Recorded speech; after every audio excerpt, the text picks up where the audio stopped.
Hello, everybody. This is Eric Alonso. I'm part of the La MaMa family, and I'll be your host for the evening. We're going to be having a great conversation with, I said, two artistic titans earlier, and that's how I feel about it, really. We have Daniel Irizarry. How are you? Good. Thank you for having me, Eric. And Robert Lyons. How is it going? Very good. Thanks for Very having us. good. We've been having a lot of fun just before we got started, so we were warming up. They said we were going to be good boys. No, you don't have to. Um, I'll start with a little phrase. It says, "The role of the artist is to challenge societal illusions, expose uncomfortable truths, and reveal the hidden depths of human existence." My good friend James Baldwin said that. So we're gonna have fun. We're gonna talk about a lot of things, but I want to keep that in mind also as we talk about the show that you're bringing to La Mama, which is called Class dismiss. Dismiss, and it's here at La Mama premiering on April 18th all the way to May 4th. And it Yes. was written by Me. Robert Lyons, yeah. So let me just quickly read a little bit about the credentials of this gentleman, because we could have a whole show about just that, just a whole interview about Daniel Irizarry, Puerto Rican with a bachelor's from the in drama from the University of Puerto Rico, master's in acting from Columbia University, director, performer, educator. You have taught in Germany, Japan, India, Lithuania, Italy, Romania, United Kingdom, Colombia. You're the artistic director of the 1/8 Theater, which is bringing this show here, a lecturer at MIT, professor advisor for the PhD program of Lithuania Academy of Music, and you also have taught at the Seoul Academy of Arts. What? What don't you do? And then we have the Titan on the next side, on his right, Robert Lyons, writer, playwright, director. You were for what was it, 23 years, the artistic director of the New Ohio Theater, Obie Award-winning theater. He's you have debuted at least 20 pieces of your playwright's work in New York City, right? At least 20 New York That's City correct, premieres, yes. which is insane. So your work has been translated to Spanish, American Sign Language, and it has been performed all over the world: Poland, Cuba, South Korea, you name it. So I think the first question is, how does a man from Detroit, Michigan, ends up collaborating with a man from Puerto Rico? How did that happen? How did you two meet? Well, Danielle, he likes to tell his story. Do you want to jump on that? I would love to, Robert, if it's okay, because I think they asked the question to you. You're okay with that? If I answer it. I've been trying to. Lyons is like this institution in the downtown theater in New York, and after I graduated, I did a residency in Mabu Mines. I was trying to look for spaces to create art, create space, and I did a residency. Fast forward a couple of years after of Mabu Mines at Inter Theater, and it was a 4-year residency. And before that, I knew Robert. Everybody knew Robert, so I was trying to bring Robert to come see the work I was with the company. And One A Theater, well, was not successful. Long story short, finally Robert comes to see in 2014 an adaptation of UNESCO The Lesson. Teach Teacher Teaches at Inter Theater. He came with Cody Rushton, and they came to see from IRT Theater. They both came to see that show, and that's how we started the dialogue. I knew him, but then he started seeing a little bit this short guy, who doing this kind of work, and then the dialogue started going. Then we did an adaptation of The Maze with Jose Rivera. He wrote it for the company at Inter, and then after that he said, Daniel, let's talk, come to the theater. And I was so nervous when that happened. It was 2016 or 17, I don't remember exactly. So I was getting ready to, what projects I can do. Long story short, starting in 2014, that dialogue of seeing a show, but I knew Robert from the old Ohio Theater. I worked with Rachel Dixon when we did with Ripe Time. I'm forgetting the name of the show now, but that was the first time that I encountered the Ohio Theater, going to the new Ohio Theater. And this dialogue happened by an accident, to be honest. Like, Well, I just want to jump in yeah, and just please, say, please. so at that point, Don't get so angry. I You saw told his me to work. answer the Yeah, I question. know. Okay, yeah, you are. Here we go. But so I saw these two works, and I just thought it was great. And we had the residency program, the archive residency program, that was with New Ohio Theater and IRT on Christopher Street. So that's when we reached out and invited him to come in to talk to us about whatever he was working on next. And we said, okay, great, that sounds great, let's do it. And we invited him into the residency program, which was a 2-year program that starts with workshops and ends up with a world premiere at the end of 2 years. And so that's when we really started working together as collaborators. But it was an accident because it was all the writers, and I remember we were taking the first part of this project, a numbness, to Cuba, and a festival in Cuba, and then he saw that what we were doing, and then he said, "It's great, but I'm missing something." I was like, "I want to see you on stage." I was like, "Okay, will you write something for me?" And then that was the Oh, here you because Robert was the artistic director. It was Yeah. like, and then Robert was like, and then Robert went to Benin in Africa, and then you were like, I don't know, doing, and then he wrote this thing called Jovo, and that was the first time that Robert wrote something specifically for me, for the company, and that was like the dialogue, this artistic dialogue started going crazy, Then that show we took it to Poland, South Korea, blah blah blah, and then we did other shows. This is our fourth, Right. yeah, something This is like your that. fourth collaboration. 3, but really fourth. Yeah. We think of it as 4. Yeah, I mean, just around that one, I gave him this text, and he very much kept it to himself, rehearsed it, and then invited me to rehearsal out in So you had no idea what he Sunset. was I had gonna no idea what he was transform going to do your- at all. your And it was text just into. a poetic text, Yeah. basically, and based on just my experience of being in Benin. Yeah. Yovo means white man, and it was just kind of a impressionistic, poetic text.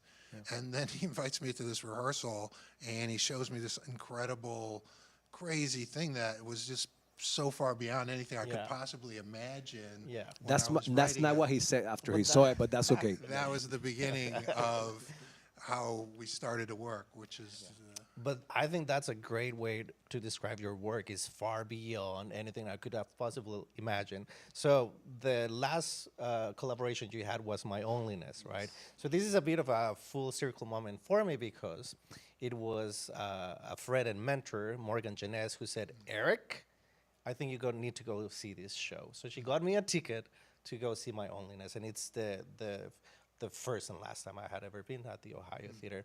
And I was so impressed with that show. I was like, what in the world is this? It's like Alfred Jarry Ubu Ra on steroids. Yes, and yes, yes. then Oh I my God. started reading about you, and you do work a lot with pataphysics and all of that. do, So when did you first encounter Alfred Jarry, pataphysical world and all of that? I mean, first, Ubu is the cliche, or not cliche, the classic, right? And then Yeah. reading, but like always, But was it in your bachelor's that you first read it? I started doing experimentation in Puerto Rico, experimental theater. I mean, it was a mix of Stanislavski, early Stanislavski, but then jumping to Grotowski, and then going to Latin America with great theater companies, great mentors. But it was, too young, I think, and then going to Columbia University and meeting Andrew Sherban, Nikki Volch, Christian Linklater, Ann Bogart, that's when experimentation started.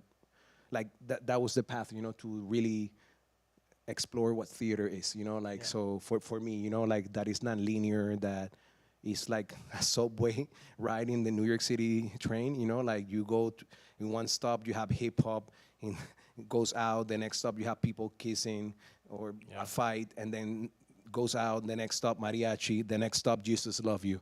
This kind of logic is like, that's realism, that's what I'm interested in. And then pataphysics before the physical, creating new laws, new rules, new games.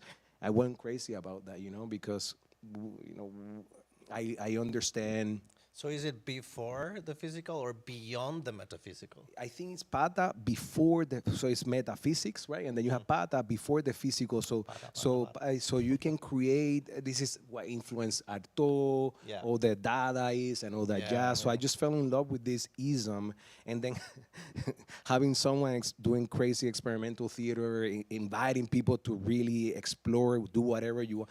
Robert was offering a white canvas Yeah. to young artists, people, and that it was the perfect, like opportunity to, create. What I felt when I saw that production was I want to know what the creative process is to do something like this from script to whatever we witnessed there. And I had the pretty unique opportunity to be talking to you for like 2 months now. I went to see our rehearsal a couple of weeks ago. Uh, it was incredible just to see all of you together cooking. There's a pretty unique energy with everybody in that It's a room. beautiful group of And artists in the room. Yeah. yeah, everybody was smiling, everybody's having a good time, and that translates into the word, I guess. Yeah. I think. Go ahead, Robert. Well, I was just going to say one of the thing that Danielle does is he really invites the artists in, and then he gives them absolute freedom to explore what they want to explore, and so there's everybody is taken care of and invited into this process, and that's why everybody's so happy because they feel the contribution that they're making is being valued without restriction, and that's I would say similar for me as the writer. One of the like I write this text, and he says, "Are you done?" And I'm like, "Yeah." And it has no stage directions, right? So it's just pure. That's the fun part. It's pure That's dialogue. It's just text, dialogue, or song lyrics, and then he's like, "Are you done?" And I'm like, "Yeah, okay, here." And then, so there's no notes. It's just like, okay, you do your thing. Now I'm going to do mine. Now I'm inviting these other artists into the process. Yeah. They're going to do theirs, and that's how it just explodes That's into great. this creative tsunami. It's adding decolonization to the equation, right? Instead of colonization, decolonization. So creating a space. Of course, there's rules and there's a sketch and there's a structure. There's a music score, but then where are you coming from? What are your tricks? What are your like possibilities? And they do something, and if you do something that we like, it's in the show. So you better not show us anything if you don't want to put it on stage. So that kind of game, and this play is all about games. I mean, play, and a lot of changing acting style from the beginning to end. Again, going back to that metaphor of the train, right? New York City train. I think the mixture Subway. of the script itself, what I witnessed during the rehearsal, it felt like what I told you after the rehearsal. I said it felt like a revision of Western culture, civilization, philosophy, capitalism, et cetera, like a revision of that we conceived as reality with the craziness, madness of the Dadaism, the isms that we were talking about, because end of the day, it's a bit of a joke at the same time, right? So it's like a perfect match. That's what I felt when I came out. That's of right. that I place. love that. Yeah. Yeah. When did you start writing it? This piece. Yeah. I wrote it knowing that the theater was closing, and I wanted to have the final production of the 30-year career. So it was my own self-interest to do that, just as a final punctuation. I came in as a writer, and I wanted to close the theater as a writer. So it was that specific. I knew I was writing for that. The actual text, a lot of what I think you're talking about that you were zoning in on is the student text, and that we call that like hallucinating the manifesto. But that stuff that I've been collecting for a long time. Like I like to read philosophy, I like to read political theory, and I would pull out language from it and pull ideas from it, and then rework it into something that's more abstract, but some kind of poetic, hyper dense text. So I've been accumulating that. So that was the core of it. And then I knew I wanted Danielle to play the professor. Again, going back to when I first saw him on stage. So I wrote all the professor stuff specifically for him. And then the other lit professor I gathered some poems and put them together into a story. I work with Pepper Binkley. She's the one playing the poet, and I met her during a film together, Asylum Seekers, like here in New York. She's an amazing performer, and I was like, and I didn't know she moved to California. I was like, I have someone in mind, and then I made the offer. I mean, start talking with her. Anyway, going back to the cast and the energy in the room, Reese, Jarani, Reese is the composer, right? composer, he's amazing, Which, amazing, I heard amazing. a couple of songs and I was like, this is like medieval songs, Carmina Burana, Karl Orff meets Johnny Mitchell and the Decemberists. You need to tell that to him. I did tell him. Yeah, I said the Decemberists, and he actually mentioned Johnny Mitchell. He had Johnny Mitchell in mind, apparently. That's But funny. it felt like that, and I think it's crazy when I saw him with the trumpet and playing the keyboard at the same time. So He's an amazing So trumpet you player. wrote the lyrics. That's what you were talking about, Yes. and then you had someone in mind that could do the music. No, Reese was an accident, not an accident. We were doing My Onlyness, with this musical with deaf actors and hearing Yeah. actors, right? And then we trying to Kamala, some kind of composer, opera. So we brought opera to the equation. And then we needed a musician, we needed someone that can play instrument, perform, and then Jody, a friend of mine, recommended me Reese, and we met. But it was accidents, like you meet. So like, there's two people here that we never met, and then maybe something an happened. accident. Yeah, and then here we are, and then you keep building the family, you keep Yeah. building the bembe, the germs, like. I mean, I think accidents and mistakes are usually gifts. Yes. Yeah. There's In so this many show, stories, you will if see you it. want them to be. In this show, that's the point.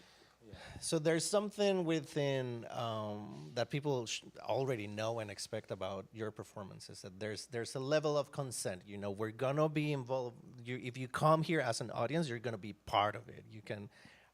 Can I say something You about can that? say Because I hate me, Daniel, as an audience when they manipulate me as an audience member. Yeah. So we ask for permission. Yeah. If they say no, it's no. But if you say yes, then we're gonna play. Yeah. That's the rules of the game. When did that start for you? I think How did you know you wanted to incorporate that into your work? I think it goes back to, going comedia dell'arte, clowning, like how you invite the audience, community. Also, when you invite people to eat in your house, you clean it, right? You organize and you cook, right? And so we're doing that. We're cleaning the room, we're cleaning the house, we actually cooking, and you're hoping that people feel welcome. Yeah. So that's what you hope for. Not everybody's gonna say yes, but all you can do is to prepare as best as you can. And it's fun, this idea of mistakes, this idea of no fourth world celebration of germs has become super important in the work. So Germs. germs. Let's talk. What is germs? I kind of read a little bit about it, but I was like, never really heard much about it before. I think, it was always there, but after the pandemic, when like even it became something even more clear, like we are not, we But disconnecting. germs as a Something good. You need to be descalzo But you when you're a created kid. the concept applied to theater, or that exists somewhere else? Like, Well, I know other people. There's a Canadian philosopher talking about germs. So Yeah. So I forgot, but so it's not Yeah. new, but it goes to like when you're a kid in Puerto Brian Rico. Masumi. Yeah. I Brian, think that's how you So say it. Yeah. When you work in Puerto Rico, you play descalzo without your shoes. You Yeah. know? Like let the germs create antibodies in your body, so you don't get as sick. That's the theory. I don't know if it's true, right? But and especially after the pandemic, people are wearing masks, afraid of giving hug, not interaction. It's the opposite. Let's have a space, especially when we have AI and technology taking over our lives. We interact less and less. Let's honor what theater is, the true meaning of theater. Circle and the fire. We're here to commute. People Gather put around the fire. costume, put makeup, like like connecting with another human being, getting to know someone. That's the whole point. So we are the germs. Sorry, I was gonna say fuck. Yes, yes, yes, yes, yes. That's what I love. Yeah, yeah. This is what I got. Brian Masumi was the person you were referring to, the philosopher. The germ is a singular bundle of conceptual directions that intuitively call one another. So, like us in the audience calling one another, da-da-dum, facets that need to seem to need each other to form any figure or to figure something out. So we're all together in the theater with you, with the actors having the same experience, trying to figure out what you wrote about, I guess. What does that mean to us, right? What is this world that we're living in all about? Is this the way it's supposed to be or not, right? Right. Yeah. Yeah. Yeah. Okay. Can I throw something in there? You can throw whatever you want. And also honoring what we are. And honoring what we Ellen's tour space and all the ghosts that were people behind, like Yeah. came before us, the tradition that is there, so honoring that as well. That's really important. We know what we're gonna be performing, and we're gonna try to respect it as much as we can. I love asking people when did they first hear about La Mama or Ellen Stewart? When did that enter into their stream of consciousness? So So go first in this one because you met him like way before, right? Well, yeah. The first show I saw here was Ping Chong. oh Yeah. And it was actually one of the first dates I had with a woman who became my wife, Lenore Champagne. yeah. So that was So you're that the was yeah. I think quite you're a the good. second. No, you said I think Paul Lazar had a similar story. Oh, really? With Annie B. Yeah. That's funny. But yeah, so that was my first time at La Mama. So dates at La Mama are good. It's a Great good thing. first date. Yeah, Yeah. you can't go It's wrong. a good marketing. Come, maybe you meet your partner. Come to see the show. Oh wow. So that's the first thing. That's the first thing That I you can saw. remember seeing. Yeah. And you had heard about it, or I think I was relatively new to New York. I mean, this is going way back. So this is probably like 89 or 80, 90. So no, I guess I met her 88. So this is a long time ago. But I had only just come to New York about a year before that. So I was still figuring out the landscape here. and then eventually you met, let's say, Miss Stewart. You met Ellen and Yes. collaborated with her through the years too. And you El- you actually met her, right? Ellen, yeah. Yeah.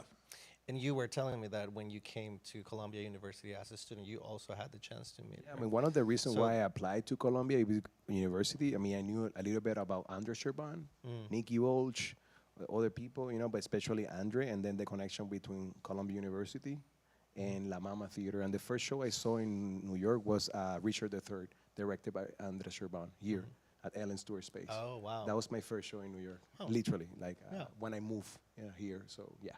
So that was the first, La Mama, and then I have the honors working with Teodora Spikitare in the same space, Trojan Women, and we were rehearsing, so I know she was sleeping in the great room and under third floor, second floor, something, and then just, going to conference, and she spoke with, I don't know, like it was this institution, this big energy, bigger than life energy, La Mama, yeah. Both of you are educators, right? You teach in different institutions. I don't know for how many years you've had the chance to do that. Have you seen a little bit of a shift in the way artists are approaching the work, or they challenge themselves? We were talking about the role of the artist in society as I think that's the ethical responsibility of the artist is what Mr. Baldwin calls it. What do you think is the role of the artist in society, and how have you seen a shift? Is it still as alive as it was before? Where are we right now with artists and young and older generations?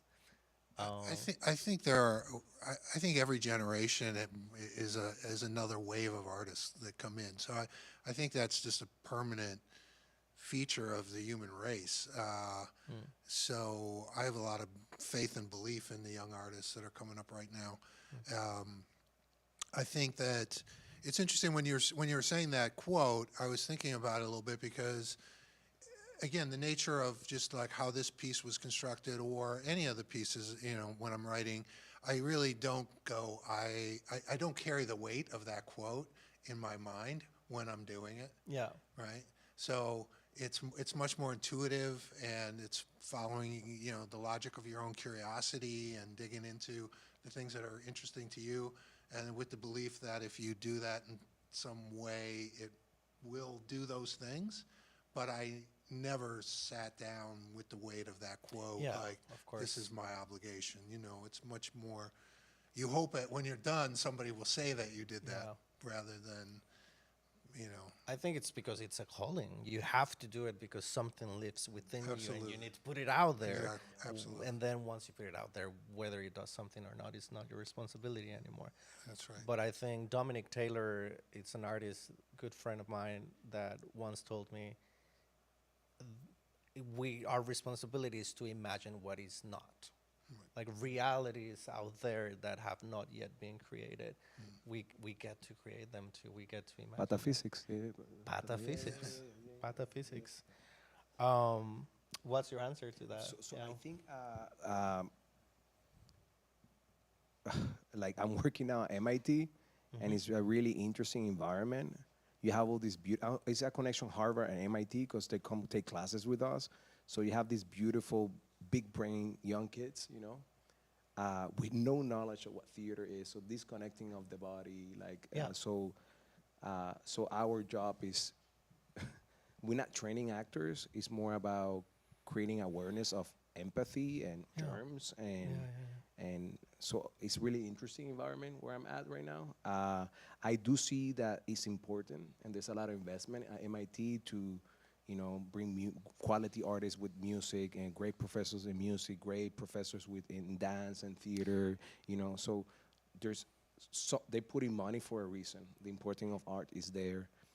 Working on institutions that are connected to training actor, for example, Seoul Institute of the Arts, one of the best universities in Korea. Working there, you were working with the top talent of Korea, right? And that was different because they're training to be actors, right? So that was an interesting approach. There's a really strong connection, new generation with technology and all that media. So, but going to the work I do that is going against that or the opposite. Whenever they do the training, we sweat together, or we do a performance, you look for the eyes. I think that's my references. Yeah. If there's a spark in their eyes, if there's something connecting, and that's okay. There's hope then, So my background is, well, I have a master's in international business and economics that I did in China, and then I had a full-on career in advertising and kind of the corporate world. But when I moved here 5 years ago, I moved here to do a master's in fine arts at the Actors Studio in directing and acting. And it was such a realization of, well, what you just said, how I was not connected with my body. I spent 3 years learning how to breathe. For all my life, I had been breathing here with this anxiety up until 5 years ago. Thank you for my voice teachers, to my voice teachers. And I realized how important it is to have these two worlds communicate more, because I also realized that many artists could benefit from like understanding certain things about, I don't know. Yeah, which in the end of the day we need to know.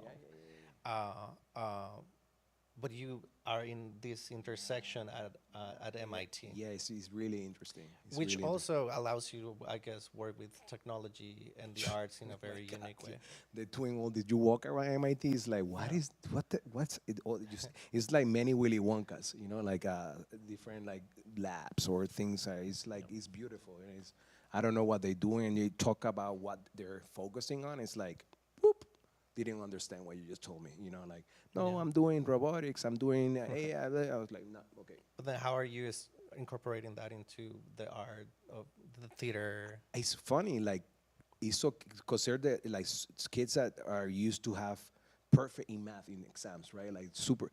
It's okay to make mistakes. It's okay not to know. Yeah. So that's what I'm doing. Like, it's what? like it doesn't have to. Like they want to have an A. It's like relax. Yeah. Just may I? Fuck around. Yeah. Fuck around. Make mistakes. Yeah. And they're like, wow, Oh God! So that's the new thing for them, you know. So I guess teaching them to be dumb, I don't know, it's okay not to have an answer. To live on the edge, which is what you do once you're on stage. Like you don't know. It's like being in a circus, right? Um, so back to class dismissed. There's well, what can we give away? You're gonna be cooking bread. You're Not gonna me. be peeling yuca. Yes. You're going to be smashing watermelons. What else is happening? That's a lot of that's a lot of what's happening. Yeah. I think it's more. It was funny because I said well, I watched the run through today, and I said the more I watch it, the more I understand it. Your own play. Well, yeah. Because you saw the text, it's Yeah. not a, it's Yeah. not, and I think that it's just it's a ride. You come in and you will be taken on this not long, but crazy ride, and I think when you're done, you come out and you just say, well, okay, what just happened to me, in the good way. That's I think is the idea. Not that you're just following it, A equals B equals C. You have to kind of surrender to the piece and have your experience of it, and then digest it. When it's over. I think is the way to think about it. And can you explain a little bit, Daniel, of the context in which is it us as the audience making the bread, or like? Yeah, no. We it's how is honoring bread and puppet. Of course, we're doing Yeah. the bread, and nothing is new. Yeah. Nothing is new in theater. It's just how can we present something that is refreshing, and that's what I'm aiming for. And I think it is refreshing because everything that the other actors are doing, I want to be doing on stage, like as an actor. So that's as a director is that's like how do I challenge the actors, and also how they, and every scene is different. The Yeah. acting style changes for a reason, like life, and so there are moments that people are it's saturation of information, but there are moments that you can breathe. Yeah. So that's important. And I think for me, it's fun. And Yeah. I'm hoping that that's what people, not fun like, woo, but fun of like, because it's deep what Robert wrote. It's really important. It's really relevant. Yep. And how do we digest and have conversations about it It afterwards. helps us to Yeah. digest it. The way you present it, the way you direct it, the way you perform it, the fact that we're all part of it helps us to digest That's it. that's the idea. Yeah. That's the experiment, and we're hoping that people react. In And that I would way. just add to that. I mean, knowing, now that Danielle and I have done this several times together, it's very liberating to me as a writer to go into this collaboration, because there's much less of a sense of responsibility to figure everything out myself. Yeah. Because I know it's going to go into this process, and it will add layers of meaning, will be part of the process of it. And there's very little time, virtually none, spent like, what is the playwright's intent here? Like, Yeah. that's not really the conversation that we're involved in. Yeah. I'm present, and people talk to me, I'm very much in the conversation, but it's not, it's very liberating. It was very liberating for me to work on this piece, and this is evolving from Yovo to My Onlyness to now. Yeah. So that's a process that, knowing that I'm collaborating with Danielle, Yeah.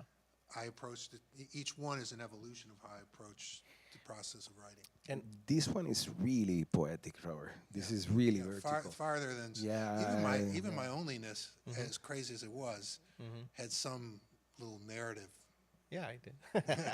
This one is like really, you went really poetic on this one, which is true. As a writer, you started as a poet, right, Robert? Yeah. I have to say that what was very liberating for me as a Latino artist, as a fellow Latino artist, is you take inspiration. You can almost see, oh, he's doing. You just mentioned bread puppet theater, or when we were in the rehearsal, you mentioned you were going through all the different schools of dancing, running around. You even Isadora Duncan, Pina, everything. Yeah. Yoshiko Shuma. You mentioned Yoshiko Shuma, which I thought was hilarious. And I hang out with Ochiko in Turkey. Ochiko Chuma, she taught you- my students. Yeah, in Oh, Turkey. really? Yeah. okay, she's gonna love your show. She should definitely keep mentioning her on their show. But I think being a Latino that lived in Asia for 10 years, that now lives here, that it's gay but was raised Catholic, but at the same time experienced Buddhism. And it's like, I am the mixture of all those things. And if I want to do that in the theater, if I want to do all of this, I'm comparing my story, but also with all these theater art forms that are inspiring me, that are there for me to use them. I often say to like students when they come visit the Lincoln Center or here, is you need to be exposed to as much art as possible of any forms. I often give the example of Kurt Cobain, the lead singer of Nirvana, wrote songs based on a book written by Patrick Suskind in Denmark. So how do you put the high literature of Denmark with the grunge music of Seattle? Well, you read, and then you write a song. Right. But you don't know. You don't know if you're gonna go see an opera and you're gonna do a great graffiti. You don't know what is gonna inspire you, and seeing you do it inspired me a lot. So Yeah, thank you, Eddie. Yeah, no, I can't wait. I can't wait for you to see this one finish because you just saw a rehearsal. I will come to one more rehearsal if you let me, and I will come to the show for the film. And I think I will close with the rest of the quote that we started with, which says, artists are not simply mirrors reflecting society, but active agents who illuminate darkness, challenge the status quo, and ultimately strive to make the world a more human place. That's what we do. I love that. That's what we do. Yes. Thank you, James Baldwin. That's a good way to spend your Beautiful. time, man. Yeah. Right? Come see Class Dismissed. Please come. May 18 to... If you don't like the show, April listen, 18 to May if 4th. you don't like the show, we give bread. We make butter on stage. We give rum for free. Just come because True. it's 90 minutes. And Yeah. you, we ask everybody to bring a book. You have to Oh, bring a book. true. You have to bring a book to the show. A book that you hate. might not bring home. So A book you hate, a book you love, a book you never read. Anything. Just bring it. Gotta bring a book. Yeah. it's incorporated into the show. April 18 to May 4th at La MaMa, Ellen Stewart. Yes. Come. Thank you. All right. Thank Thank you for you, being here. Eddie. Pleasure.